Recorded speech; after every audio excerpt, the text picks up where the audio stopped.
Quando tratamos do tema desse seminário, eu fiquei muito grato porque é uma área que precisamos pensar muito seriamente. Nós somos cidadãos do céu, segundo a palavra de Deus, em Filipenses 3, mas estamos passando um tempo no mundo. E sem ser do mundo, nós precisamos deixar marca no mundo. E essa é a visão que nós queremos pensar nesta noite, baseado em textos bíblicos que estariam nos orientando. Mas eu sou muito grato a Deus que Ele me deu o privilégio de estar junto com os irmãos pensando sobre este tema. Vamos abrir, em primeiro lugar, capítulo 4 de Mateus. Já vimos capítulo 4 de Lucas, agora vamos abrir para capítulo 4 de o Evangelho do nosso irmão apóstolo Mateus. Eu quero começar a leitura por um pequeno trecho de 18 até 22. E depois pular para capítulo 5 para ler até versículo 16. Todos já encontraram capítulo 4 de Mateus, versículo 18. Andando à beira do mar da Galileia, Jesus viu dois irmãos, Simão, chamado Pedro, e seu irmão André. Eles estavam lançando redes ao mar, pois eram pescadores. E disse Jesus: siga-me, eu os farei pescadores de homens. No mesmo instante, eles deixaram as suas redes e o seguiram.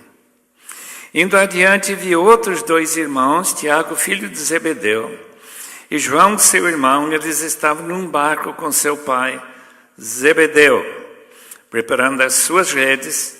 Jesus os chamou, e eles, deixando imediatamente seu pai e o barco, o seguiram. Primeiro ponto-chave é que estes homens, ocupados, como todo mundo aqui que ganha a vida, trabalhando duro, muitas vezes a noite inteira, num lago não muito grande, portanto não cheio de muito peixe. E Jesus disse: venha me seguir, eu transformarei seus objetivos na vida, que é pescar peixes, a pescarem homens. E o que nós queremos saber é como é que Jesus vai trabalhar estas vidas para que eles sejam até conhecidos no mundo inteiro. Estão conhecidos aqui em Joinville. Ainda que, se não fosse Jesus, não teriam nunca ouvido falar de homens tão obscuros, sem importância nenhuma. Mas, por causa da sua comunhão com Jesus, por terem aceito esse convite, são conhecidos no mundo inteiro. Capítulo 5. Capítulo 5 começa com o treinamento destes homens. E eu queria especialmente focar o versículo 16 desse texto, porque ali que entra o tema que os irmãos estão pensando durante esses dias. Isto é o objetivo de tudo que se faz em relação ao Evangelho, cumprindo as ordens e mandamentos de Jesus, sempre com esse objetivo. A razão que o universo foi criado, o mesmo objetivo que Deus tinha, é a glória dele. Nós cantamos esta noite. Eu sei que os irmãos já acreditam nisso, que nós queremos entender como é que mais poderemos glorificar a Deus do que de fato estamos. Começando, portanto, o versículo 1 de capítulo 5. Vendo as multidões, Jesus subiu ao monte e se assentou. Seus discípulos aproximaram-se dele. Ele começou a ensiná-los, dizendo: bem-aventurados, no original Makarios significa felizes. Quão felizes os pobres em espírito, pois deles é o reino dos céus. Makarios, quão felizes são os que choram, pois serão consolados. Bem-aventurados os humildes, pois eles receberão terra por herança. Bem-aventurados os que têm fome e sede de justiça, pois serão satisfeitos. Bem-aventurados os misericordiosos, pois obterão misericórdia. Bem-aventurados os puros de coração, pois verão a Deus. Bem-aventurados os pacificadores, pois serão chamados filhos de Deus. Bem-aventurados os perseguidos por causa da justiça, pois deles é o reino dos céus. E bem-aventurados serão vocês, quando por minha causa os insultarem, os perseguirem, levantarem todo tipo de calúnia contra vocês. Alegrem-se, regozijem-se, porque grande é a sua recompensa nos céus, pois da mesma forma perseguiram os profetas que viveram antes de vocês. Vocês são o sal da terra, mas se o sal perder o seu sabor, como restaurá-lo? Não servirá para nada, exceto para ser jogado fora e pisado pelos homens. Vocês são a luz do mundo. Não se pode esconder uma cidade construída sobre um monte. E também ninguém acende uma candeia e a coloca debaixo de uma vasilha. Ao contrário, coloca no lugar apropriado e assim ilumina todos os que estão na casa. Assim brilhe a luz de vocês diante dos homens, para que vejam as suas boas obras e glorifiquem ao Pai de vocês que está nos céus. Vamos orar com a ajuda dos irmãos. Eu não quero ficar aqui sozinho orando e os irmãos pensando em outras coisas. A palavra amém, que se pronuncia em todas as línguas do mundo da mesma forma, uma palavra hebraica, que significa que eu concordo. Eu também desejo a mesma coisa. Se os irmãos puderem dizer o amém, então os irmãos estão cooperando nessa oração, então se torna a oração do povo de Deus e não apenas a minha. Portanto, eu gostaria de pedir que os irmãos, se concordarem, acrescentar o amém. Pode ser? Amém. Oh Deus, oração, grande mistério. Falar para o ar o que parece para um ateu, uma pessoa que não crê em Deus.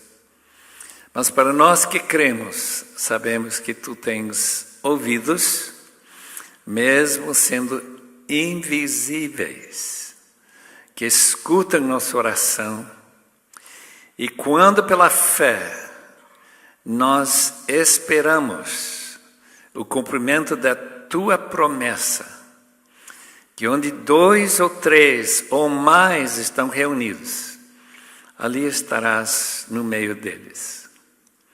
Portanto, rogamos que Tua presença, Tua realidade aqui no nosso meio nesta noite seja real, e que nós possamos não apenas sentir a Tua presença, mas que nós possamos experimentar em nossos corações algo que nos leve a obedecer, algo que Tu mandas, como se fosse um mandamento acima de qualquer mandamento, ordem humana.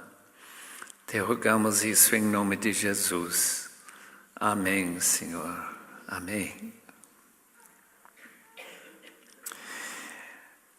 Por que seria que Jesus começa seu treinamento dos discípulos com as bem-aventuranças? Eu tenho perguntado a mim mesmo por que seria que esses discípulos, no meio de uma multidão que queria ouvir a Jesus, ele vai falar para eles. Se os irmãos notem no início do capítulo, diz que Jesus subiu a esse monte. Quem foi para Israel, eu estive lá este janeiro, foi justamente para aquele lugar que tradicionalmente é o lugar onde Jesus pronunciou estas bem-aventuranças. E a minha sugestão, eu não posso dizer que a Bíblia diz isso, é porque as bem-aventuranças fazem parte da modificação do caráter de qualquer pessoa que queira servir a Deus numa sociedade corrupta, que vive na escuridão da incredulidade, que está caminhando para o inferno e nem crê no inferno. Que nesse texto nós somos convidados a sentir a profunda alegria de um treinamento de Deus para que nós possamos ser instrumentos da sua glorificação. A palavra glória significa o ajuntamento de todas as perfeições de Deus. Todas elas. Nós não temos a mínima ideia quanto é a glória de Deus, porque nós não conhecemos perfeições. Mas quando o texto termina com essa frase, para que a pessoal desta cidade, de São Paulo, onde eu moro, pessoal de Kuala Lumpur, ou Bangkok, ou Calcutá, ou qualquer outra cidade do mundo inteiro, reflita de alguma maneira a glória que Deus já tem, porque Deus é perfeito em sua glória também. Mas para que pessoas que não conhecem a Deus, por causa das boas obras, glorifiquem a Deus. Eu entendo que essa frase significa que eles se colocam à disposição de buscar a felicidade que os discípulos têm, de se sentir-se macarios. Afinal de contas, o que significa serviço social? É para levar pessoas tristes, pessoas sem destino, sem programa nenhum, sem razão para glorificar a ninguém, venha glorificar a Deus. Como que será isso? Da maneira que somos transformados de nosso egoísmo, do nosso egocentrismo, para centrar nossos valores na própria pessoa de Deus. E daí vem as chamadas bem-aventuranças e vários outros textos.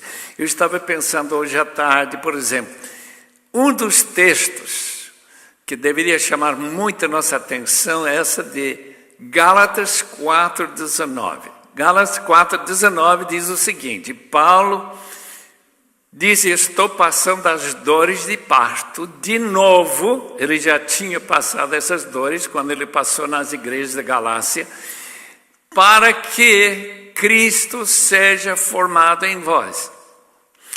Por que é importante Cristo seja formado nas igrejas da Galácia? Para que Deus seja glorificado nas igrejas da Galácia, cidades pagãs, idólatras, cheias de problemas e de todo tipo de maldade, como Joinville e São Paulo. Bem-aventuranças que são? São reflexões da própria natureza de Cristo formado em nós. E é isso que Paulo precisava ver nos Gálatas, aquilo que Deus quer ver em todos nós aqui. Primeiro, bem-aventurados os pobres em espírito. Se alguém quer ser usado por Deus, ele tem que perder sua riqueza de espírito e se tornar pobre em espírito, que ninguém gosta, porque isso acontece através de humilhação.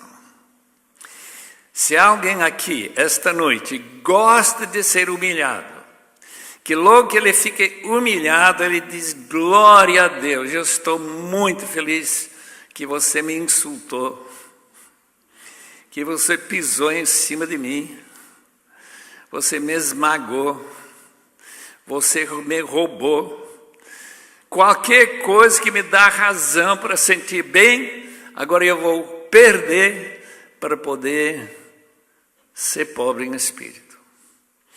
Pobreza de espírito ou em espírito é muito semelhante àquela gente da rua que nossa filha trabalhou durante 8 anos em São Paulo, lá bem no centro, tentando ajudar aqueles que cheiravam cola e que estão já viciados nesse tipo de droga muito barata.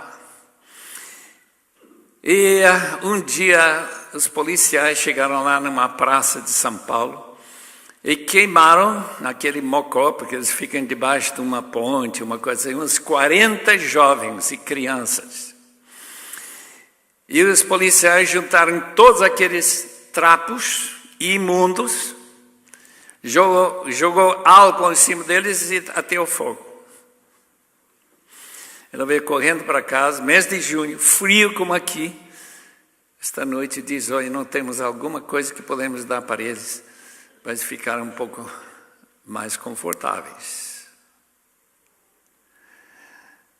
Essa pobreza, irmãos, significa que aquilo que foi queimado não tinha nenhum valor.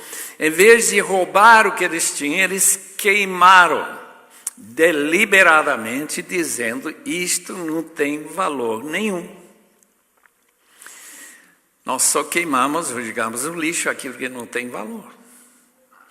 Então, quando eu chego a esse ponto para poder me candidatar para seguir a Jesus, eu tenho que começar com o que a Bíblia chama de morrer. A gente perde todo o seu valor nesse instante que a gente para de respirar. Eu vi um homem morrer da nossa igreja quando eu pastoreava na outra América e realmente é uma experiência que eu nunca tinha passado antes na minha vida. Ele estava respirando, de repente parou. Está morto. Irmãos, quando nós deixamos de colocar nós como objeto da vida, aquele que ganha sua razão de ser pelos elogios que outras pessoas nos dão, o reconhecimento e fama e riqueza que nós temos, para encontrar em Deus, nós estamos tomando o primeiro passo para poder fazer uma obra de glorificação a Deus. Se há essa confusão que quem precisa de glória sou eu, Deus é diminuído na sua glória. Na medida que eu consigo morrer para mim mesmo, Ele ganha glória. Acabo de ler um livro fascinante, gostaria que todos pudessem ler. Plantador de Igreja. Uma igreja muito envolvida socialmente na cidade de São Luís, Missouri, Estados Unidos. Darren Patrick é uma pessoa extraordinária, porque naquele livro ele gasta bem mais tempo explicando que tipo de homem e mulher são úteis na mão de Deus para plantar uma igreja, especialmente num bairro que não quer saber do cristianismo, porque o cristianismo falhou para eles. Chegar lá, primeiramente, com pobreza de espírito. Segundo lugar, bem-aventurados aqueles que choram. Os irmãos entendem que chorar significa humilhação, porque a gente sentiu sua maldade, nossa pecaminosidade. E quem vai passar por uma experiência que nós conhecemos muito bem é Pedro. Pedro vai chorar quando?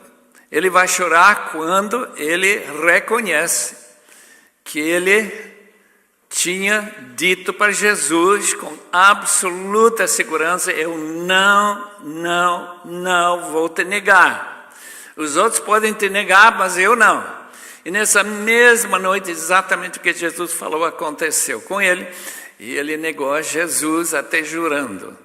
E quando ele olhou para Jesus e viu sua maldade, traidor da pessoa que ele mesmo tinha chamado Filho de Deus, o texto diz que ele chorou amargamente. O que está acontecendo para ele ser útil, para ser a pedra sobre a qual a igreja vai ser construída? Tu és Pedro, e sobre esta pedra construirei a minha igreja, edificarei a minha igreja. Ele tem que ser uma pessoa que chega a zero e depois um pouco abaixo de zero também. Número 3, tem que ser uma pessoa. Os irmãos olharem bem para o texto aqui, uma pessoa que diz aqui humildes, mas eu acho que a palavra manso serve muito bem para traduzir. A palavra normalmente, por exemplo, no fruto do Espírito é a palavra manso. E que significa mansidão? Significa que você não tem direito nenhum. As Nações Unidas brincam muito com essa ideia, porque eles colocam em 1948 uma série de direitos que todos os homens têm. E logo o que está acontecendo em Gaza, o que está acontecendo lá em Ucrânia, o que está acontecendo em 1000 outros lugares do mundo que ninguém conhece. Norte da Nigéria. Gente que perdeu os direitos, inclusive a vida, sendo mortos. Amados irmãos, quem Deus vai usar para uma vida que traz glória para Ele é uma pessoa que não reclama, não busca vingança quando alguém tira os seus direitos. Foi aqui em Nova Hamburgo, um amigo meu que estava dando uns estudos sobre as bem-aventuranças, quando um deles teve uma crise de tosse e saiu para a rua para não perturbar o grupo. Lá ele olha para a rua onde ele tinha deixado o carro, vê um buraco lá, que é um espaço vão. Como que é isso? Deixei meu carro lá, não está lá mais.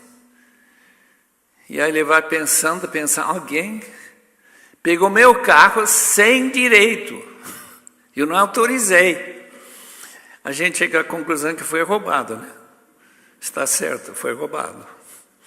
E ele, que era muito bravo, ele começa a pensar como vai se vingar desse indivíduo, logo que ele ficar descoberto o que foi, né? E quando ele volta, de repente a ficha cai, e ele disse: bem-aventurados são os mansos. Mansa pessoa que coloca a vingança nas mãos de Deus, que coloca todos os seus direitos na mão de Deus, e ele volta para falar para o grupo que Deus mandou alguém levar o carro dele. Quer dizer, de Deus, não dele, porque ele não tinha mais direito a esse carro. Pela primeira vez ele entendeu, e todo o grupo entendeu, como é impressionante a felicidade de não ter nada. E, portanto, não tem que se vingar de ninguém. Não importa quando você foi abusado, ou quando você foi insultado, como nós vemos um pouco mais para frente. Número 4, bem-aventurados, felizes mesmo são aqueles que têm fome e sede de justiça. Quando você tem fome, o que você vai? Vai para o McDonald's, vai para um restaurante, ou vai para casa e vai preparando alguma coisa para comer. Quer dizer, quando a gente tem fome, a gente se envolve. Esse negócio de justiça, em Mateus, é justamente o que se chama de obra social, boas obras. É doação de coisas nossas, pode ser dinheiro, qualquer coisa. E depende de quanta fome a gente tem, para ele ser doar para outra pessoa, para que eles glorifiquem a Deus junto com você. Eu estou lendo biografias fascinantes. A Jocum lançou em inglês uns 40 biografias de homens que a gente conhece por nome, muitas mulheres que nunca ouvi falar, que têm feito trabalho de justiça incríveis. Estou pensando de uma moça que 100 anos atrás, lá no Egito, alguém doou um bebê para ela, que não podia mais cuidar desse bebê. Ela não era nem casada. Ela então cuidou desse bebê e começou a receber outras crianças e mais crianças. Finalmente chegou 1000 crianças para ela cuidar. Ela saía de burro para buscar coisas lá nas chácaras em volta dessa cidade, eu não sei se foi Cairo, e pedir ajuda para alimentar essas crianças e muita oração.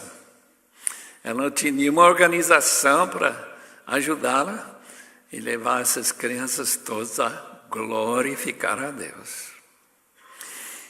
Irmãos, estas bem-aventuranças estão ali por uma razão muito definida. Para que pessoas que têm essa transformação de caráter, que a Bíblia chama de santificação, sem a qual ninguém verá a Deus. Então, esse processo de santificação não é outro senão o processo pelo qual nós somos preparados para cumprir o que Jesus convidou os discípulos a segui-lo. Por que ele convidou? Para aprender a pescar homens. Para aprender a começar a igreja. Aprender a começar a cuidar dos outros mais do que se cuida de si mesmo. E assim por diante. Bem-aventurados misericordiosos. Irmãos, sabe o que é dizer misericórdia? Composto da palavra coração e miséria. Miséria de coração, tristeza de coração. Então, uma pessoa que vê outra pessoa necessitada, então precisa sentir misericórdia. Se não sentir, quem que vai ajudar? Nós temos mendigos por toda parte nesse Brasil e em outros países muito mais ainda, alguns países. Então vem o pastor Wildo de Anápolis e vê esses mendigos dormindo na rua e diz: você não gostaria de uma casa, uma cama e assim por diante? Eu disse: claro que eu gostaria.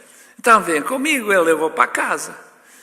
A última vez que eu estive com o pastor Wildo, ele foi receber um pedaço de uma fazenda lá a 50 quilômetros de Anápolis e ouvi 124 mendigos cantando glória a Deus. Exatamente o que diz o nosso texto.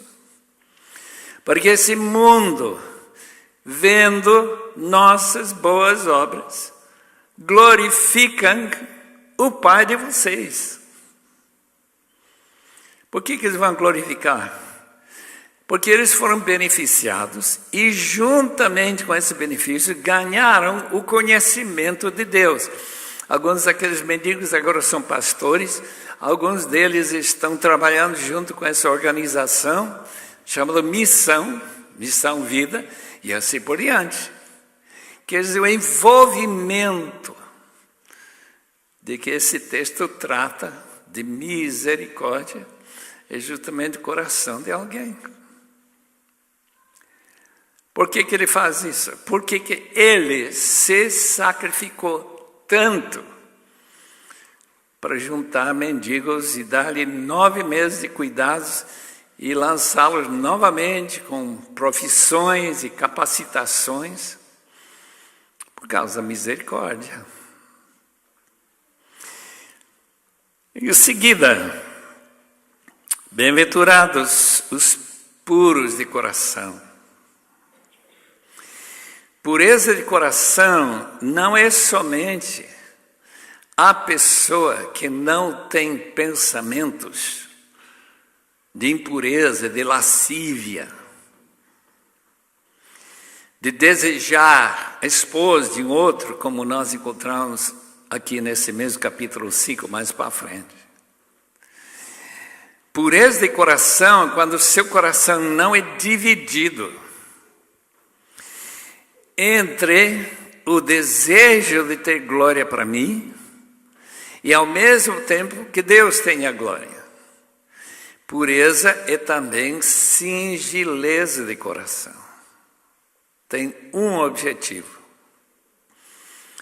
E o homem de Deus, a mulher de Deus, é uma pessoa que afasta de si e coloca seu objetivo, a glorificação de Deus.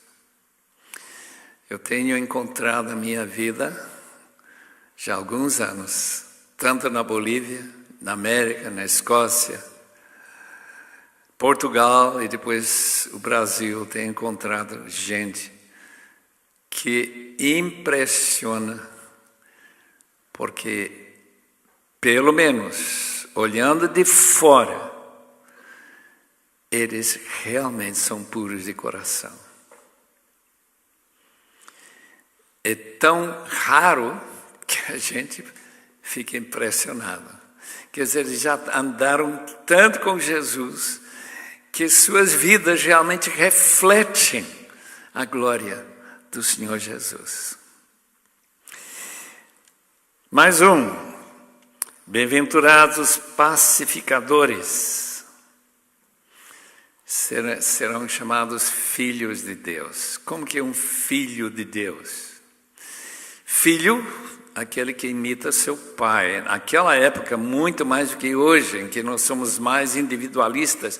Naquela época, o filho simplesmente acompanhava e se aderia, se encaixava na profissão do seu pai.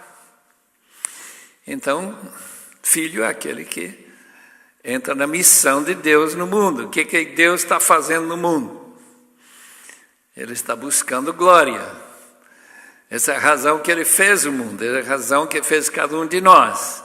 Até que ponto eu estou disposto, como filho de Deus, a ser um pacificador.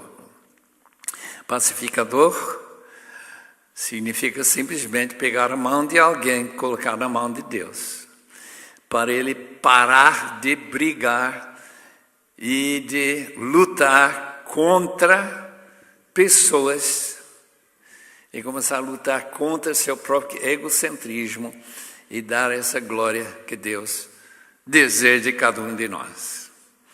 Portanto, essas bem-aventuranças estão tratando daquilo que, como diz Darren Patrick, é fundamental para poder trazer glória para Deus. E que nós encontramos no fim.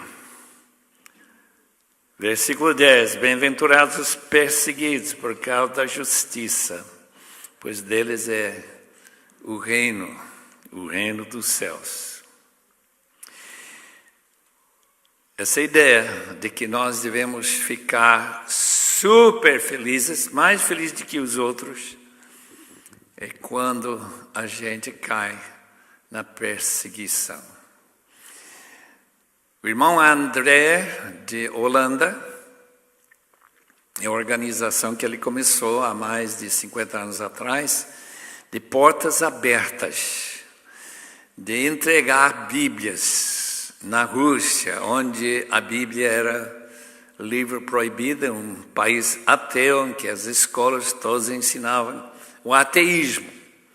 E agora, irmão André, já que a Rússia não é mais um país tão obstinadamente contrário ao cristianismo, agora temos a perseguição dos islâmicos, os comunistas de Coreia do Norte, vai distinguindo quais são os países que mais perseguem. O que não vi ainda na sua revista que eu recebo, como nós devemos dar graças a Deus pela perseguição da igreja. A perseguição da igreja, do ponto de vista humano, é uma razão para lamentar. É realmente sofrimento terrível. Numa dessas biografias de Adoniram Judson, há 200 anos atrás, ele foi preso na Birmânia como missionário, acusado de ser espião. Em inglês, Birmânia estava em atrito com a Inglaterra. Então, por causa de sua acusação falsa, ele passa durante 18 meses um sofrimento que eu não posso imaginar, aguentar uma noite só. Ele aguentou 18 meses, toda noite. Amarrar as pernas num pau e levantar esse pão mais ou menos 1,5 metro acima do chão. E daí ele fica cabeça para baixo. Como ele sobreviveu, eu não sei. E a esposa, naquele calor da Birmânia, chegando às autoridades, mas ele não é inglês, ele não é espião, ele é um missionário, ele está aqui para falar de Deus, da glória de Deus. Quando que ele é solto? Para ajudar a interpretar, porque uma das poucas pessoas na Birmânia que conhecia bem a língua, para interpretar as condições de paz entre os dois países. Uma ironia incrível. Uma ironia ainda maior é que aquele irmão que passou tanto sofrimento durante sua vida, chega no fim, não sei se ele está consciente do que está acontecendo na Birmânia hoje, de centenas de milhares de crentes na Birmânia, país budista, ferrenhamente budista, contrário a todo o cristianismo, mas que tem no meio umas tantas mil igrejas entre tribos, especialmente no centro do país. Glorificando a Deus.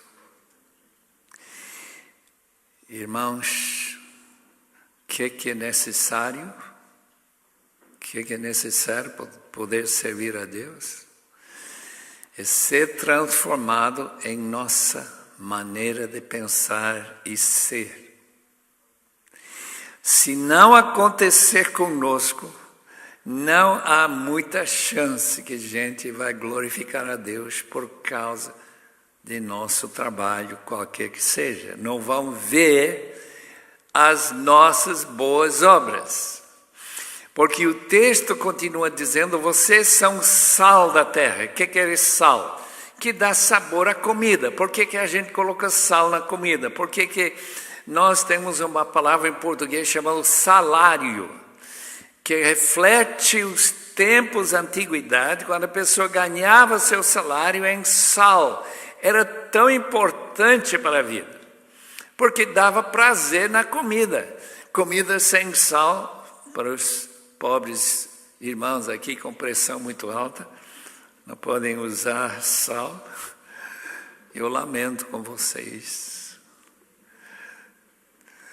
Mas esse texto está falando não de comida, mas o fato que sua vida traz prazer para os outros.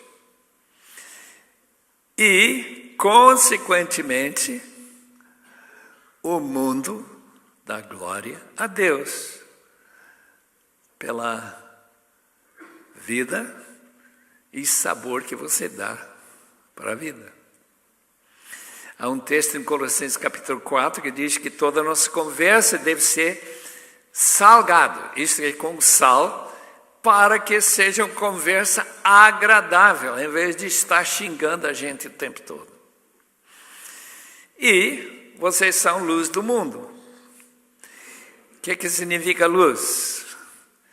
Que traz da ignorância, traz iluminação na cabeça, para entender qual é a razão de ser.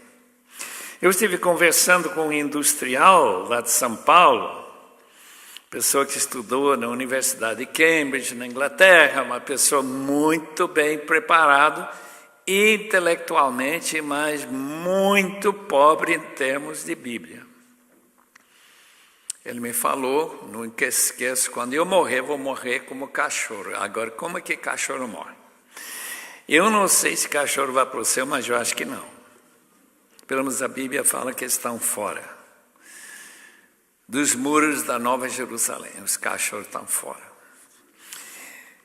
Em outras palavras, se ele quer morrer como cachorro, se ele acha que vai morrer, ele tem 2 erros seríssimos. Primeiro, que ele nunca morreu, portanto não sabe como vai ser.